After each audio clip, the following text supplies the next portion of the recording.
ધારી તાલુકાના છલાલા ખાતે મીટિંગનું આયોજન કરવામાં આવ્યું, જેમાં આગામી દિવસોમાં નગરપાલિકાની ચૂંટણી મુદ્દે મીટિંગ યોજાઈ હતી, જેમાં કોંગ્રેસના કાર્યકર્તાઓ ઉપસ્થિત રહ્યા હતા. જેમાં પ્રભારી દ્વારા તમામ સભ્યોને અપીલ કરવામાં આવી હતી કે નગરપાલિકા હાલમાં ભાજપ પાસે હતી, પરંતુ કેટલાક સમય હતા કોંગ્રેસમાં કાર્યકર્તાઓનો અભાવ જોવા મળી રહ્યો છે. ત્યારે લોકોને પડતી મુસીબત અને સમસ્યાઓના નિરાકરણ આવે તેવા પ્રયાસો કરવા જોઈએ અને આગામી દિવસોમાં કોંગ્રેસ મજબૂત થાય તેવા પ્રયાસો કરવાની હાકલ કરવામાં આવેલ હતી. રિપોર્ટર સંજય વાળા, ધારી. સાહેબ, આજે કોંગ્રેસ દ્વારા એક મીટિંગ યોજી હતી. આગામી દિવસોની અંદર નગરપાલિકાની ચૂંટણી છે, તેના મુદ્દે આપ આ બાબતે શું કહેશો?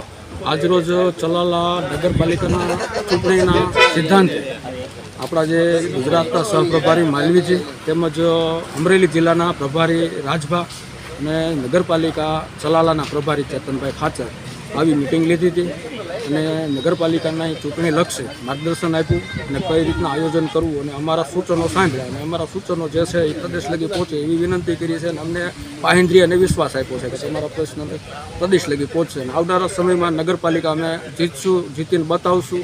નગરપાલિકા ચલાલાની કોંગ્રેસની બને છે એવો સંપૂર્ણ તમામ કાર્યકરને સંપૂર્ણ વિશ્વાસ છે. આમ આદમી પાર્ટી પણ તમારી સાથે છે કે કઈ રીતનું આયોજન છે? પાર્ટી અને પ્રદેશના જે આયોજન પ્રમાણે અમને જે આદેશ કરશે એ પ્રમાણે અમે લડવા તૈયાર છીએ.